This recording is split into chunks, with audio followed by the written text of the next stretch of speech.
సరే, ఎంత చెప్పినా మీరు డబ్బులు ఎక్కడో పెట్టుబడి పెడతారు అంటున్నారు కదా. ఆ ఇన్వెస్ట్ చేసే షాపులు మాత్రం నేనే చెప్తాను, వాటిలోనే డబ్బులు పెట్టాలి. మీరు ఎక్కడ నానమ్మా? మన ఊర్లోని మెయిన్ రోడ్ లో ఉన్న పెద్ద కిరాణా షాప్ లోనే డబ్బులు పెట్టుకోండి. ఆ షాపు ఎప్పుడు చూసినా కిటకిటలాడుతుంది. వాడికి డబ్బులు ఇస్తే మీ డబ్బులు త్వరగా రెట్టింపు అవుతాయి. సూపర్ నానమ్మ, నీకు తెలియకుండానే ఒక మంచి విషయం చెప్పావు. నాకు తెలిసే అది. ఇంతకీ ఏంటి ఆ మంచి విషయం? ఆ మంచి విషయం ఏంటంటే, మనం డబ్బులు ఎప్పుడు ఇన్వెస్ట్ చేసే ఏ కంపెనీ అయినా దానికి మంచి బిజినెస్ అవుతుంది అని మనకి నమ్మకం ఉండాలి. మన ఊర్లో పెద్ద కిరాణా షాప్ లాగా. కానీ ఆ షాప్ లో డబ్బులు పెట్టలేనా నానమ్మ? ఎందుకే? ఎందుకంటే అది స్టాక్ మార్కెట్ లో లిస్ట్ అవ్వలేదు నానమ్మ. ఆ పెన్ను పేపర్ ని తీసుకురావే, నేను లిస్ట్ లో ఎంటర్ చేస్తాను. అప్పుడు నువ్వే ఆ కంపెనీలోనే డబ్బులు పెట్టవచ్చు. లిస్టా? లిస్టింగ్ అంటే ఏంటక్క? ఒక కంపెనీ స్టాక్ మార్కెట్ లో ఎంటర్ అవ్వడానికి లిస్టింగ్ అంటారు. ఆ ప్రాసెస్ ని ఇనిషియల్ పబ్లిక్ ఆఫర్, ఐపీఓ అంటారు. అక్క, అసలు ఒక షాప్ ని కంపెనీ అని ఎప్పుడు అంటాము? ఓకే, నీకు ఆ ప్రాసెస్ మొత్తం ఎక్స్ప్లెయిన్ చేస్తా విను.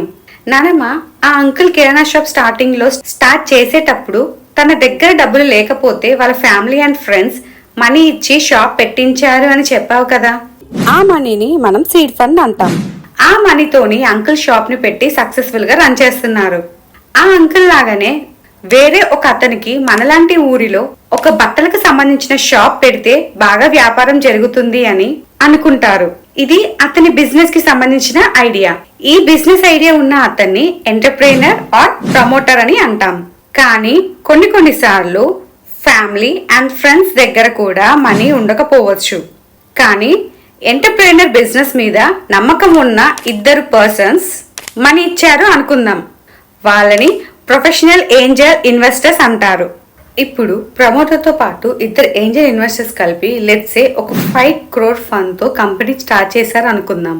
ఆ 5 crore ప్రమోటర్ బ్యాంక్ అకౌంట్ లో కాకుండా కంపెనీ యొక్క బ్యాంక్ అకౌంట్ లో ఉంటాయి. ఆ మనీని ఇనిషియల్ షేర్ క్యాపిటల్ అని అంటాం. ఈ ఇన్వెస్ట్మెంట్ కి బదులుగా ప్రమోటర్ మరియు ఏంజల్ ఇన్వెస్టర్స్ కి కంపెనీ ఓనర్షిప్ కి సంబంధించిన షేర్ సర్టిఫికెట్లు ఇష్యూ చేస్తారు. అక్క, షేర్స్ ని ఎలా డివైడ్ చేస్తారు? అది చాలా సింపుల్ చిన్ను. ఆ కంపెనీ దగ్గర ఉన్న ఫండ్స్ ప్రకారం ఆ కంపెనీ వాల్యుయేషన్ ఎంత? 5 crore అక్క.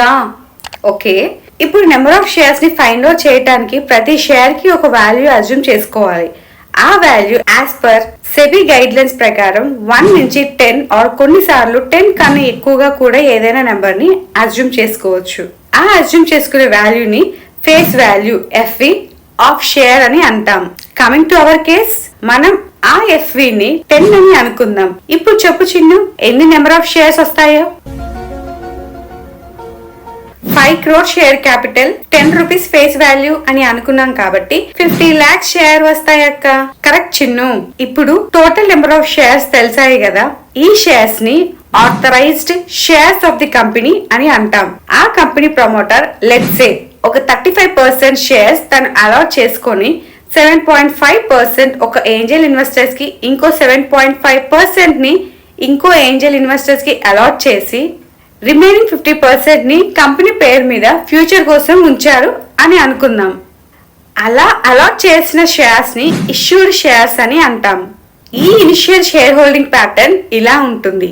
ఇప్పుడు ప్రమోటర్ దగ్గర ఉన్న మనీతో ఒక చిన్న మ్యానుఫ్యాక్చర్ యూనిట్ ని మరియు రీటైల్ స్టోర్ ని ఓపెన్ చేసి తన కంపెనీ యొక్క ఆపరేషన్ ని స్టార్ట్ చేస్తాడు. ఆ ప్రమోటర్ చాలా హార్డ్ వర్క్ చేసి తన కంపెనీని ముందు బ్రేక్ ఈవెన్ చేసి తర్వాత మంచి లాభాలు వచ్చేలా చేశాడు అని అనుకుందాం. ఇలా లాభాలు రావటాన్ని లెట్స్ సే ఒక 3 సంవత్సరాల సమయం పట్టింది అని అనుకుందాం. ఆ 3 సంవత్సరాల కాలంలో ఆ ప్రమోటర్ కి ఒక కంపెనీని లాభాల్లోకి రావటానికి ఎలా రన్ చేయాలో తెలిసింది అండ్ దానికి సంబంధించిన మెలకువలపై తను మంచి ఎక్స్పీరియన్స్ ని పొందాడు. సో ఆ ప్రమోటర్ తన కంపెనీకి ఇంకా ఒక మ్యానుఫ్యాక్చర్ యూనిట్ మరియు ఇంకా 2-3 స్టోర్స్ ని సేమ్ సిటీలో ఓపెన్ చేద్దాం అని అనుకున్నాడు. దీనికి మళ్ళీ ఫండ్ రైజ్ చేయాలి. తనకి ఉన్న ప్లాన్ ప్రకారం ఈసారి లెట్స్ సే ఒక 7 crore మనీ కావాలి అని అనుకుందాం. ఈసారి తనకి ఉన్న ఎక్స్పీరియన్స్ మరియు ఆల్రెడీ కంపెనీ లాభాల్లో ఉండడం వలన ఫండ్ రైజింగ్ చాలా ఈజీగా అవుతుంది. ఈ స్టేజ్ లో ఇన్వెస్ట్ చేసే వాళ్ళని వెంచర్ క్యాపిటలిస్ట్ వీసీ అని అంటాం. అండ్ ఆ మనీని సిరీస్ ఏ ఫండింగ్ అని అంటాం. ఈ VCs కి ఒక 14% షేర్స్ కంపెనీ ఇచ్చింది అనుకుందాం. ఇప్పుడు ఆ కంపెనీ యొక్క షేర్ హోల్డింగ్ ప్యాటర్న్ ఈ విధంగా ఉంటుంది. ఇప్పుడు ఆ company valuation 5 crore plus 7 crore total 12 crores కదక్క. కాదు చిన్ను, కొత్తగా ఇన్వెస్ట్ చేసిన VCs కి 7 crore కి ఎంత పర్సెంటేజ్ ఆఫ్ షేర్స్ వచ్చాయి? 14%. సో ఈ రేషియో ప్రకారం 100% షేర్స్ కి ఎంత వాల్యూ ఉంటుంది? 14% కి 7 crores అంటే 100% కి 15 crores అక్క. సూపర్ చిన్ను, కరెక్ట్ గా చెప్పావు. ఇప్పుడు ఆ కంపెనీ వాల్యుయేషన్ 50 crore అన్నమాట. ఇలా ఎలా వాల్యుయేషన్ పెరిగిందక్క? ఆ కంపెనీని స్టార్ట్ చేసి 3 years అవుతుంది అండ్ వాళ్ళ మంచి ప్రాఫిట్ జనరేట్ చేస్తున్నారు కదా. సో కంపెనీ నోషనల్ వాల్యూ కూడా పెరుగుతుంది కదా. సో కంపెనీ వాల్యుయేషన్ కూడా గ్రో అవుతుంది.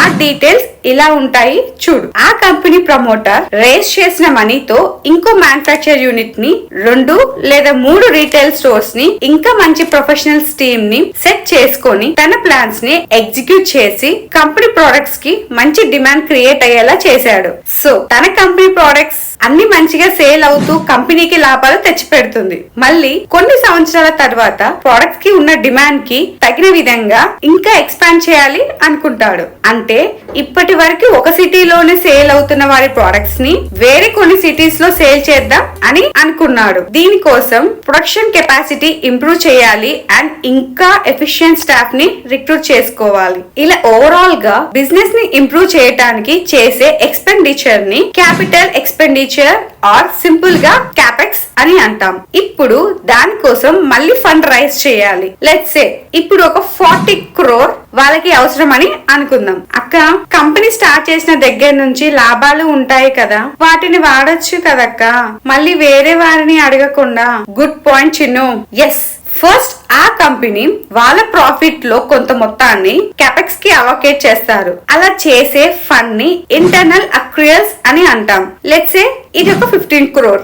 సెకండ్, మరొక VCని అప్రోచ్ అయ్యి మిగిలిన 36% ఆఫ్ షేర్స్ లో ఒక 5% వారికి ఇచ్చి సిరీస్ B ఫండ్ ని రైజ్ చేస్తారు. ఇది ఒక 10 crore అని అనుకుందాం. ఇంకా లాస్ట్ మెథడ్ లో బ్యాంక్ నుంచి మిగిలిన 15 crore ని లోన్ తీసుకుంటారు. దీనిని డెప్ట్ అని అంటాం. వీళ్ళకైతే బ్యాంక్ వాళ్ళు వెంటనే ఇస్తారు లోన్స్. అదే మనకైతే 1,00,000 ప్రశ్నలు అడుగుతారు. బ్యాంక్ వాళ్ళకి బిజినెస్ కావాలి కదా నానమ్మ. ఇంకా ఈ కంపెనీ మంచిగా గ్రో అవుతుంది కనుక వెంటనే ఇస్తారు. చిన్ను, ఇప్పుడు ఈ కంపెనీ వాల్యుయేషన్ ఎంతో చెప్పు. VC 10 crore ఫండ్ కి 5 షేర్స్ ఇష్యూ చేశారు కాబట్టి 100% షేర్ కి కంపెనీ వాల్యుయేషన్ 200 crores అక్క. గుడ్ చిన్ను. ఒకటి అబ్జర్వ్ చేసావా? Over the time company revenues improve అవుతూ ఉంటే ఆటోమేటిక్ గా కంపెనీ వాల్యుయేషన్ కూడా గ్రో అవుతుంది అండ్ ఇన్వెస్టర్ కి సాలిడ్ వెల్త్ ని క్రియేట్ చేస్తుంది. ఇలా కంటిన్యూస్ గా కంపెనీ మంచి ప్రాఫిట్ జనరేట్ చేయాలి అంటే వాళ్ళ బిజినెస్ ఐడియా చాలా మంచిది అవటం ఒక్కటే కాదు, ఆ ఐడియాని కరెక్ట్ వేలో ఎగ్జిక్యూట్ చేసి మార్కెట్ షేర్ ని గ్రాప్ చేసి ఎఫిషియెంట్ కంపెనీ మేనేజ్మెంట్ కూడా ఉండాలి. అర్థమవుతుంది అక్క.